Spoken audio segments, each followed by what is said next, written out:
ఏదైతే ఉందో అది ఉప ఎన్నికల్ని మరీ రసవత్తరంగా మార్చిందని చెప్పాలా నిజంగా. కాబట్టి మామూలుగా జరగలేదండి, ఆమె తుమి అన్నట్టుగా జరిగాయి ఎన్నికలు. చాలా చోట్ల కిడ్నాప్లు జరిగాయి, చాలా చోట్ల కొంతమంది నాయకుల ఇళ్ళు ముట్టడి జరిగింది, చాలా చోట్ల గొడవలు జరిగాయి, చాలా చోట్ల ఎన్నిక పోస్ట్ పోన్ అయ్యింది. కాబట్టి ఎంత ఎలా అంటే ఒక రకంగా అసెంబ్లీ స్థానాలకి అంటే ఎమ్మెల్యే ఎన్నికల్లో కూడా ఎంత హవా అయితే ఉండదేమో, ఎమ్మెల్యే ఎన్నికల్లో కూడా ఇంత యాంగ్జైటీ అయితే ఉండదు ఖచ్చితంగా, నేను చెప్తున్నానుగా. కానీ అంత దారుణంగా అయితే జరిగినాయి. కాబట్టి ఎన్నికలు ఎవరికి వాళ్ళే చాలా ప్రెస్టేజ్ ఇష్యూగా తీసుకున్నారు, ప్రతిష్టాత్మకంగా తీసుకున్నారు. కూటమి సభ్యులు కావచ్చు, అలాగే వైఎస్ఆర్సీపీ సభ్యులు కావచ్చు. ఏదేమైతేనండి మొత్తానికి ఈ ఉప ఎన్నికల్లో, స్థానిక ఉప ఎన్నికల్లో గిర్రా తిరిగింది ఫ్యాను, దాంట్లో ఎలాంటి డౌట్ లేదు. కాబట్టి చాలా చాలా చాలా చేసినప్పటికీ మొత్తానికి ఫ్యాన్ అయితే కనుక విజయకేతనం ఎగరేసిందని చెప్పాలా. ఒక్కసారి ఫలితాల వివరాలు ఏంటో చూద్దాం. ఏంటంటే మొత్తం స్థానాలు వచ్చేసి 57 స్థానాలండి. ఎన్నికలు జరగాల్సినవి 57 స్థానాలు. 57 స్థానాలకే ఎన్నికలు జరిగినవి మాత్రం 50. ఎందుకంటే మిగిలిన 7 కూడా వాయిదా పడ్డాయి. కానీ 50 స్థానాలకే ఎక్కడెక్కడే జరిగాయంటే జడ్పీ చైర్మన్ ఎన్నికలు జరిగాయి, అలాగే ఎంపీపీలు, అలాగే వైస్ ఎంపీపీలు, అలాగే కోఆప్షన్ సభ్యులు. ఇక్కడ మాత్రం ఎలాగంటే జడ్పీ చైర్మన్ మాత్రం ఒకటే ఒక స్థానం, అది కూడా జగన్మోహన్ రెడ్డి గారి జిల్లా. ఏదైతే ఒక స్థానం, ఆ ఒకటి కూడా వైఎస్ఆర్సీపీ కైవసం చేసుకుంది. దాన్ని కూడా వైసీపీకి వెళ్లకుండా శతవిధాలైతే కనుక ప్రయత్నం చేసిందని చెప్తాను కూటమి. ఎలాగంటే వైఎస్ఆర్ జిల్లా జడ్పీ చైర్మన్గా బ్రహ్మంగారి మఠం జడ్పీటీసీ సభ్యుడు ముత్యాల రామగోవిందరెడ్డి ఏకగ్రీవంగా ఎన్నికయ్యారు. కాబట్టి ఏంటంటే జిల్లాలోని 48 మంది జడ్పీటీసీ సభ్యుల్లో ఒక్కరు మాత్రమే టీడీపీ సభ్యులు, మిగిలినవన్నీ కూడా వైసీపీయే. అయినా దాంట్లో ఉన్న వాళ్ళకి చాలామందికి నయానో భయానో ఆశ చూపు మొత్తం లాక్కోవాలని ట్రై చేశారు, కానీ అవ్వలా. కాబట్టి అక్కడ మాత్రం జడ్పీ చైర్మన్ మాత్రం ఒకటి, ఆ ఒకటి కూడా వైసీపీ కైవసం చేసుకుందని చెప్పాలి ఏకగ్రీవంగా. తర్వాత ఎంపీపీలు చూసుకుంటే కనుక 24 స్థానాలు ఉన్నాయి. 24 ఎంపీపీలకి 18 మంది ఎంపీపీలు వైఎస్ఆర్సీపీ మరలా గెలుచుకోవడం జరిగింది. తర్వాత దాంట్లో టీడీపీ మాత్రం 4 స్థానాలు గెలుచుకోవడం జరిగింది. అలాగే జనసేన 1 స్థానం, టీడీపీ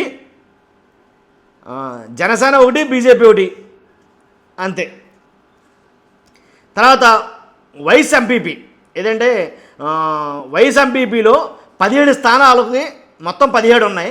17కి వైఎస్ఆర్సీపీ 12 స్థానాలు గెలుచుకుంది, టీడీపీ 2 స్థానాలు గెలుచుకుంది, జనసేన 1 గెలుచుకుంది, ఇండిపెండెంట్ అభ్యర్థి 1 గెలిచారు, వైఎస్ఆర్సీపీ రెబల్ 1. అదే చెప్తున్నానుగా.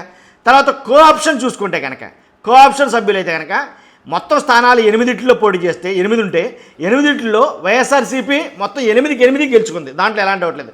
మొత్తం 50 స్థానాలకు గాను 39 వైఎస్ఆర్సీపీ గెలుచుకుంది, 6 ఏమో టీడీపీ గెలుచుకుంది, 2 ఏమో జనసేన గెలుచుకున్నది, 1 ఏమో బీజేపీ గెలుచుకుంది, 1 ఇండిపెండెంట్, వైఎస్ఆర్సీపీ రెబల్ 1. ఇదండి ఆంధ్రప్రదేశ్లో జరిగిన ఎన్నికలు. ఈ రకంగా జరిగినాయి. ఫలితాలు మాత్రం అయ్యి ఇక దాడులు కానీ గొడవలు కానీ కానీ అయితే కనుక మనం మామూలుగా జరగలా, వేరే లెవెల్లో జరిగినాయి. మన మామూలుగా అది చాలా చోట కిడ్నాప్ చేయడానికి కూడా అసలు ఆలోచించలా. ఇంటిని చుట్టుముట్టి ఎక్కడ పశ్చిమ గోదావరి జిల్లాలో అత్తిల్లో చూసుకున్నా సరే చాలా రాద్ధాంతం అయితే జరిగింది. కాబట్టి అలాగే సీఎం గారి సొంత జిల్లాలో చూస్తే కనుక తిరుపతి, చిత్తూరు జిల్లాల్లో గురువారం జరిగిన 4 మండలాల్లో ఎంపీపీ ఉప ఎన్నికల్లో 3 వైఎస్ఆర్సీపీ అభ్యర్థులు ఏకగ్రీవంగా ఎన్నికయ్యారు. సీఎం చంద్రబాబు నాయుడు గారు సొంత నియోజకవర్గం కుప్పం పరిధిలోని రామకుప్పం ఎంపీపీ స్థానాన్ని, అలాగే వైస్ ఎంపీపీ స్థానాన్ని టీడీపీ కైవసం చేసుకుంది. రామకుప్పంలో ఇలా చాలా చోట్ల గొడవలు అయితే జరిగాయి. అలాగే అత్తుల్లో కూడా చాలా హై డ్రామా అయితే నడిచింది. అలాగే యలమంచిలో కూడా చాలా హై డ్రామా నడిచింది. ఇలా ఒకటి కాదు, కర్నూలు జిల్లాలో అయితే కనుక ఫ్యాన్ ప్రభంజనం సృష్టించిందని చెప్పాలా. ఉమ్మడి కర్నూలు జిల్లాలోని స్థానిక సంస్థల్లో ఏర్పడిన 4 ఖాళీలకు గురువారం నిర్వహించిన ఎన్నికల్లో వైఎస్ఆర్సీపీ అభ్యర్థులు విజయం సాధించారు. జడ్పీ కోఆప్షన్ సభ్యునిగా శ్రీశైలం నియోజకవర్గం వెలుగొడుగు చెందిన మదర్ ఖాన్ ఇలియాజ్ ఖాన్ ఏకగ్రీవంగా ఎన్నికయ్యారు. కృష్ణగిరి కోఆప్షన్ సభ్యునిగా వైఎస్ఆర్సీపీ మద్దతుదారుడు చిన్ని షాలును సభ్యులు ఏకగ్రీవంగా ఎన్నుకున్నారు. అలాగే నందిగామపేటం వైఎస్ఆర్సీపీదే.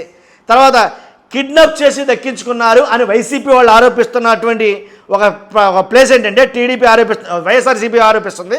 పల్నాడు జిల్లా అచ్చంపేటలో మొత్తం 17 మంది ఎంపీటీసీ సభ్యుల్లో 16 మంది వైఎస్ఆర్సీపీ సభ్యులుంటే ఒక్కరే టీడీపీ ఉంటే వారిలో గ్రంథిసిరి ఎంపీటీసీ సభ్యుడు చిలక జ్ఞానయ్య అనారోగ్యంతో మృతి చెందారు. మిగిలిన 16 మందితో ఎన్నిక నిర్వహించాల్సి ఉంది. అయితే బుధవారం పోలీసుల సాయంతో టీడీపీ నేతలు 9 మంది వైఎస్ఆర్సీపీ ఎంపీటీసీలను కిడ్నాప్ చేశారు. ఎమ్మెల్యే భాష్యం ప్రవీణ్ వారికి పచ్చ జెండాలు కప్పి బలవంతంగా ఎన్నికకు తీసుకొచ్చారు. వైఎస్ఆర్సీపీకి మద్దతునిస్తూ 6 ఎంపీటీసీలు ఆలస్యంగా వచ్చారని సాగుతోటి ఎన్నికలు రాకుండా అధికారులు అడ్డుకున్నారు. ఇది జరిగింది. రాష్ట్రంలో ఒక చోట కాదు, ఎక్కడెక్కడైతే స్థానిక ఉప ఎన్నికలు జరిగాయో అన్ని చోట్ల కూడా అసెంబ్లీ ఎన్నికలను తలపించాయని చెప్పాలి. వాస్తవంగా అయితే కనుక ఈ రకంగా అయితే జరిగినాయండి. ఎలా జరిగినా కానీ ఫ్యాన్ మాత్రం తన స్పీడ్ అయితే తగ్గల, అది చెప్పాలి. చూస్తున్న మీరు అందరూ కూడా ఫస్ట్ లైక్ చేయండి, నాకు మోటివేషన్ ఉంటుంది. ఇలాంటి ఇన్ఫర్మేషన్ ఎక్కువ మంది షేర్ అవ్వాలి కాబట్టి మీ బాధ్యత లైక్ చేయడం. కొత్తగా మన ఛానల్ చూస్తే పక్కగా సబ్స్క్రైబ్ చేయండి. మీ అమూల్యమైన అభిప్రాయాన్ని కామెంట్ రూపంలో తెలియజేయండి. Thank you very much.